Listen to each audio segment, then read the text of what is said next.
दोस्तों 2024 के अंतर्गत अगर आप अपने घर पर एक सोलर सिस्टम इंस्टॉल करवाने वाले हैं तो इस 2024 में एक क्वेश्चन बहुत सारे लोग पूछ रहे हैं कि हमें बाईफेशियल टेक्नोलॉजी की तरफ जाना चाहिए क्योंकि 2023 तक हमारे पास सबसे बेस्ट टेक्नोलॉजी यही थी और 2024 में हमारे पास टॉप कौन टेक्नोलॉजी आ गई है। तो इन दोनों टेक्नोलॉजी में हमारे लिए कौन सी बेस्ट टेक्नोलॉजी रहने वाली है। तो आज की इस वीडियो में हम दोनों के डिफरेंस के जो मेन पॉइंट्स हैं उनके बारे में बात करेंगे कि हमारा बाईफेशियल सोलर पैनल की इफिशियंसी क्या है, टॉपकॉन की इफिशियंसी क्या है, दोनों सोलर पैनल में डिग्रेडेशन रेशियो क्या रहता है, इफिशियंसी कितनी बढ़ी है कितनी घटी है, और इसके साथ ही गारंटी वारंटी ओवरऑल हर एक मेजर एस्पेक्ट पे मैं इस वीडियो में आपको बताने वाला हूं जिससे आपको डिसीजन लेने में काफ़ी ज़्यादा हेल्प मिलेगी। तो वीडियो इन्फॉर्मेटिव होने वाला है। मैं चाहूँगा कि आप इस वीडियो को अंत तक जरूर देखें और अपनी सोलर की नॉलेज को बढ़ा सकें। तो चलिए शुरुआत करते हैं आज के इस वीडियो की। चैनल पर नए हैं तो सब्सक्राइब कर लीजिएगा और अगर वीडियो अच्छा लगे तो बिना लाइक किए हुए मत जाइएगा। नमस्कार दोस्तों, आप सभी का एक बार फिर से स्वागत है। मेरा नाम है सूर्यांश और आप देख रहे हैं tech I Suryansh solar YouTube channel. दोस्तों अभी तक जो बाईफेशियल टेक्नोलॉजी थी हमारी 2023 तक वो सबसे बेस्ट थी, इफिशियंसी के मामले में हो या पैनल के साइज के मामले में, वाटेज के मामले में हो, सब में एक एस्पेक्ट में बेस्ट बन रही थी। पर जब से टॉपकॉन टेक्नोलॉजी आई है तो इन दोनों के बीच एक सबसे बड़ा मेजर अंतर यही है कि जहां पर हमें जो बाईफेशियल पैनल था वो 550 वाट का मिल रहा था, सबसे बड़े साइज का पैनल, पर सेम साइज के अंतर्गत आपको टॉपकॉन टेक्नोलॉजी 575 वाट का पैनल देखने को मिल जाता है। तो मतलब हर पैनल पे हमें सेम साइज में 25 वाट का एक्स्ट्रा पैनल एड ऑन मिल जाता है। तो ये तो एक बहुत बड़ा मेजर डिफरेंस है। पर देखिए एक चीज मैं बता दूं कि सोलर पैनल पर हम लोग डिस्कस कर रहे हैं जो आपको इन्वर्टर अपने लिए या अपने लिए सोलर सिस्टम सिलेक्ट करना है कि आपको ऑन ग्रिड जाना है, ऑफ ग्रिड जाना है या हाई ग्रिड जाना है, वो आप सेल्फ सिलेक्ट कर सकते हैं। मैं एक हल्की सी ब्रीफ दे देता हूं कि ये सिस्टम होते क्या है। देखिए ऑन ग्रिड सिस्टम वो सिस्टम होता है जिसमें कोई भी बैटरी इंस्टॉल नहीं की जाती है। ये सिस्टम ग्रिड के साथ कनेक्ट होकर चलता है। इसका मतलब ये हुआ कि जब तक आपकी ग्रिड आती रहेगी तब तक ही आपका एक on grid system energy generate करता रहेगा और जैसे ही ग्रिड जाएगी तो आपका वो सिस्टम कोई भी एनर्जी जनरेट नहीं करेगा। तो उन लोगों के लिए बेस्ट है जहां पर कम से कम 20 घंटे तक इलेक्ट्रिसिटी आती है या उससे ज्यादा आती है और दिन के टाइम बहुत ही कम चांसेस हो कि इलेक्ट्रिसिटी आपकी ट्रिप मारे, क्योंकि अगर आपकी इलेक्ट्रिसिटी दिन के टाइम कटती है तो आपकी जनरेशन वहीं बंद हो जाती है। पर जिन लोगों को अर्बन एरिया में रहते हैं उनके लिए ये चल जाता है क्योंकि मोस्टली शहरों में 20-22 घंटे इलेक्ट्रिसिटी आती है। पर अगर आपके यहाँ 20 घंटे से कम 15 घंटे 18 घंटे इलेक्ट्रिसिटी आती है और दिन के टाइम इलेक्ट्रिसिटी कम आती है तो ऐसे में आप ऑफ ग्रिड सिस्टम की तरफ जाएं जहां पर जो भी हम एनर्जी सोलर पैनल से थ्रू बनाते हैं उसको अपनी बैटरी में स्टोर करते हैं। दिन के समय अगर हमने अच्छे पीसीयूज यूज किए हैं तो हम सोलर पैनल के हिसाब से अपना लोड उस पर चला लेते हैं और रात में हमें वो बैकअप में मिल जाता है। ये सिस्टम थोड़ा सा महंगा पड़ता है ऑन ग्रिड की तुलना में, पर हमें इलेक्ट्रिसिटी से कोई लेना देना नहीं रहता। इलेक्ट्रिसिटी आए या ना आए हमारा पैनल जनरेशन भी करेगा और हमारी बैटरी हमें बैकअप देने का काम भी करेंगे।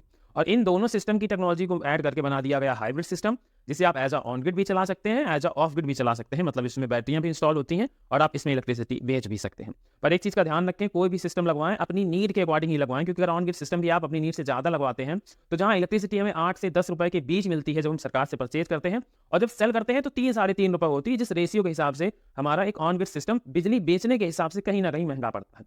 तो ये तो हो गया मेन तीनों सिस्टम्स के बारे में। अब इन सिस्टम से हमें पैनल कौन लगाने हैं। देखिए पहला होता है अगर ऑन ग्रिड सिस्टम लगा रहे हैं तो डीसीआर पैनल मस्ट होना चाहिए। पर अब अभी तक हमारे पास 2 ही 3 टेक्नोलॉजी थी जिसमें हमें डीसीआर पैनल मिलता था, पॉली, मोनो और हाफ कट, इन्हीं में हमें डीसीआर पैनल मिल जाता था। टॉपकॉन में नहीं था, पर अब टॉपकॉन के अंदर भी हमें डीसीआर मतलब इंडिया में बना सेल, इंडिया में मैन्युफैक्चर्ड सेल और असेंबल, ये दोनों जो रिक्वायरमेंट फुलफिल करता है वही हमारा डीसीआर पैनल होता है और सरकार इसी पर सब्सिडी देती है।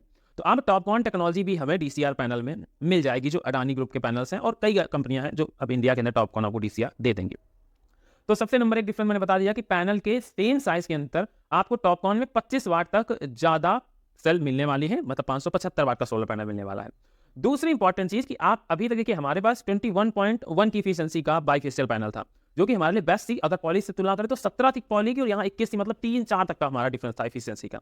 पर जब से टॉपकॉन आई है तो टॉपकॉन की जो एफिशिएंसी है वो 22.3 है, मतलब करीब 1.2 के समथिंग ज्यादा है बाईफेशियल की तुलना में।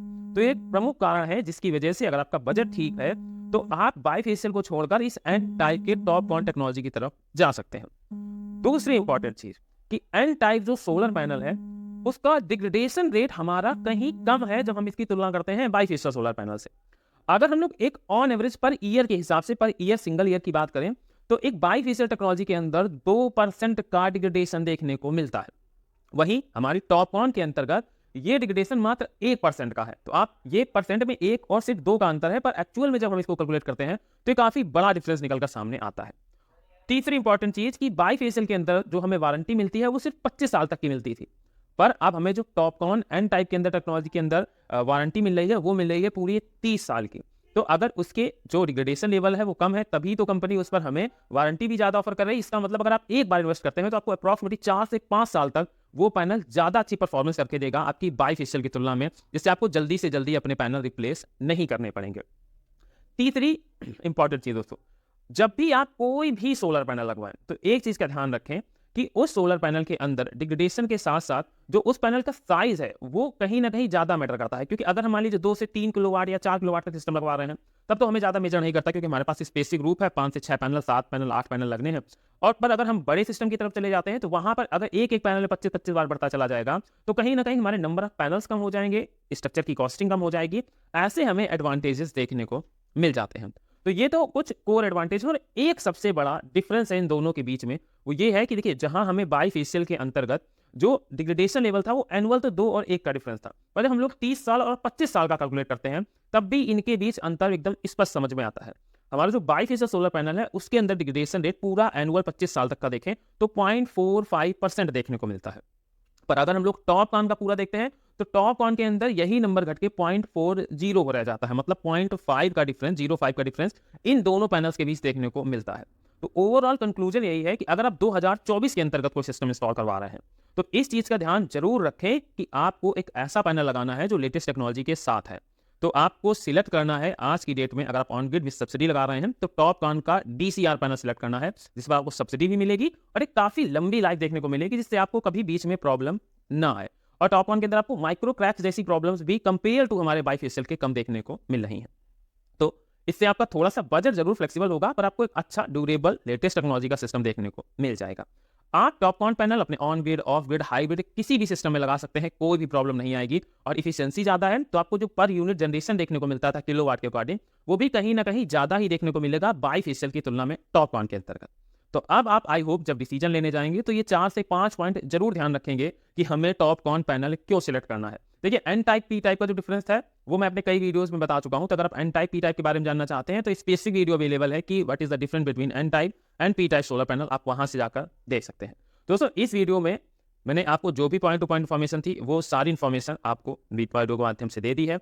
अगर आपको वीडियो अच्छा लगा है तो वीडियो को लाइक जरूर कर दीजिएगा, और इसके साथ आपने इस 2024 में अगर सोलर सिस्टम लगवाया है तो कितने किलोवाट का लगवाया है और उसकी कॉस्टिंग क्या पड़ी है कमेंट में जरूर बताइएगा, जिससे जो मेरे व्यूअर्स हैं उनको भी पता चल सके एज अ कस्टमर एस्पेक्ट से एक सिस्टम का प्राइस क्या रहता है। तो चलिए इसी के साथ करते हैं आज के इस वीडियो को समाप्त।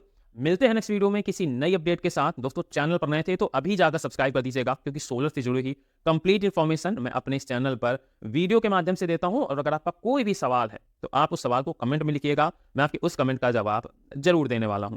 तो चलिए दोस्तों मिलते हैं नेक्स्ट वीडियो में किसी नई अपडेट के साथ।